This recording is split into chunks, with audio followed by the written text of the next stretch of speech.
আমাদের একতা আবার জরুরি না বলেন? আমরা ঐক্যবদ্ধ, আমাদের মাঝে কোনো লড়াই হবে না, যুদ্ধ হবে না, আমরা আবার এক হয়ে যাব। লড়াই উল্লাস চলার পর মুসলমানদের যুদ্ধ হবে না, এবার সবাই নাক টেনে ঘুমায়, রাতের বেলা নিশ্চিন্তে ঘুমাইতেছে সাহাবায়ে কেরাম।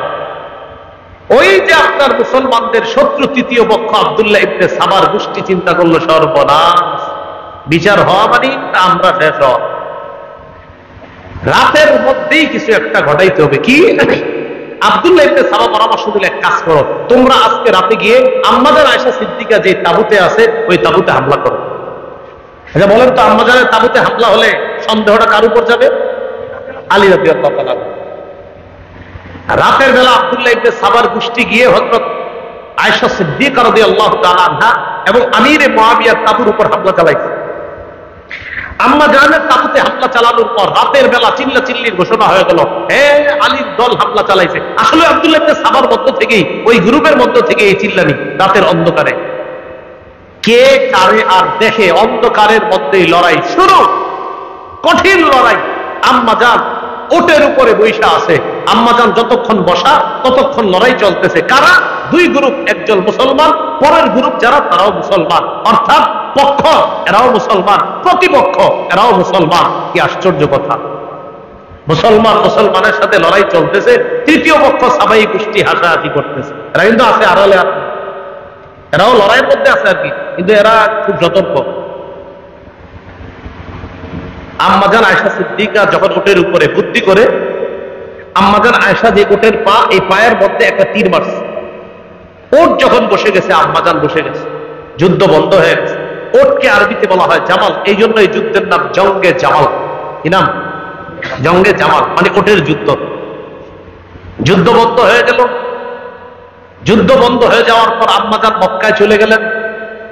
আমিরে মুআবিয়া রাদিয়াল্লাহু তাআলা আনহু এবার হযরত আলী রাদিয়াল্লাহু তাআলা আনহুর সৈনিক যারা, তাদের উপর আপনার চালাইলো, ব্লেম দিতে লাগলো যে আপনারা এটা করছেন। আসলে তো হযরত আলী রাদিয়াল্লাহু তাআলা বা তার দলের খাঁটি মুসলমান কিছুই জানে না।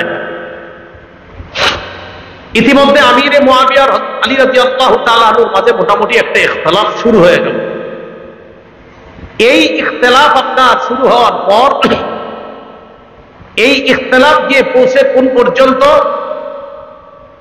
আব্দুল্লাহ ইবনে সাবার গোষ্ঠী দুই গ্রুপের মধ্যে একটা লড়াই লাগাই দিল যে একদল আরেক দলকে দেখতে পারে না, এরকম বলে বলে আমিরে মুআবিয়াও রওনা করলেন, এই দিক দিয়ে হযরত আলীও রওনা করলেন। ইরাক এবং বসরার মাঝামাঝি একটা জায়গা আছে, নাম সিফফিন। এই সিফফিন নামক জায়গায় একটা যুদ্ধ হয়। এই যুদ্ধে ৭০,০০০ মুসলমান শহীদ হয়েছে। ৬০০০ পক্ষ, এরা কারা? প্রতিপক্ষ। এই জঙ্গে জামাল আর জঙ্গে সিফফিন দুই যুদ্ধ মিলে ৯০,০০০ মুসলমান শহীদ হয়েছে। তাহলে বলেন তো ক্ষতি কাদের হলো? একতা নষ্ট করলো কারা? আব্দুল্লাহ ইবনে সাবা একতা নষ্ট করলো, মুসলমানদের ক্ষতি হয়ে গেল।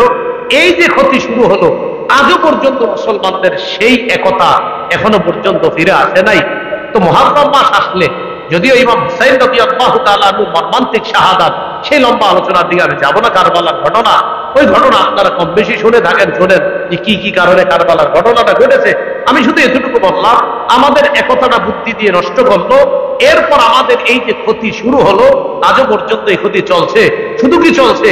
একই মঞ্চে আমি এখানে বসা, পাশে আরেক হিন্দু বসায় দেন, দুইজনে দুই মাইক দেন, আমি বলছি ওনার বিরুদ্ধে, উনি বলে আমার বিরুদ্ধে, এখানেই তো এক হতে পারছি না। তো এই জন্য আমরা আমাদের সেই একতাটা, এটা আবার ফিরে আসতে হবে। আল্লাহ রব্বুল আলামিন আমাদের সকলকে খেলাফত ব্যবস্থা ধ্বংসের যে মূল কারণটা বলা হলো, একতা নষ্ট করে দেওয়া, এই একতা যেন আবার আমাদের মাঝে ফিরে আসে, আমরা ঐক্যবদ্ধ চেষ্টা করা। আল্লাহ তৌফিক দান করেন। ইউটিউবার ভাইরা নতুন কি একটা ঘোষণা জানেন আপনারা? আমার হ্যাঁ পরিচিত অনেককে দেখা যাচ্ছে, সপ্তাহে আপনারা ডেইলি ভিডিও করবেন না। আপনাদেরকে বিভিন্ন কথা বিভিন্ন জায়গায় বলার পরে আপনারা শোনেন না। মসজিদের ভিতরে, মাদ্রাসার ভিতরে বলছিলাম আপনারা এই ভিডিও নিয়ে না যাওয়ার জন্য। আপনারা এত পরিমাণ মসজিদের ভিতরে ভিডিও নিয়ে যান, তখন মসজিদের ভাব গাম্ভীর্য আর ঠিক থাকে না। অনেক মুসল্লিরা বলা বলি করতে থাকে, এনে কি শুটিং দেখতে আসছি না নামাজ পড়তে আসছি, এরকমও বলে। তো এটা আপনারা এত পরিমাণ করছেন, যার কারণে বিভিন্ন জায়গায় উস্তাদদের থেকেও আমার কথা শুনতে হয়।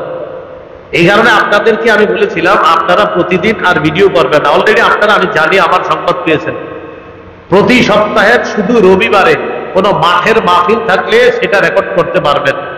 রবিবার ছাড়া, প্রতি সপ্তাহের শুধু রবিবার ছাড়া, রবিবার যদি মাহফিল থাকে কোথাও সেদিন রেকর্ড করতে পারবেন।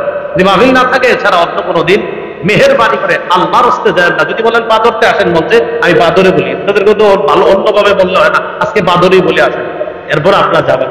প্রতি রবিবার ছাড়া অন্য কোনো দিন আপনারা ভিডিও করতে চান না।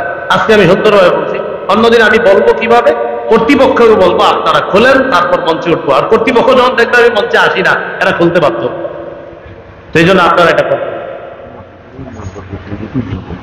তো ঠিক আছে, ইনশাল্লাহ আমরা যা শুনলাম এর উপরে আল্লাহ আমাদের সকলকে আমল করার তৌফিক দান করুক। তাহলে আমাদের একতা আবার জরুরি না, বলেন?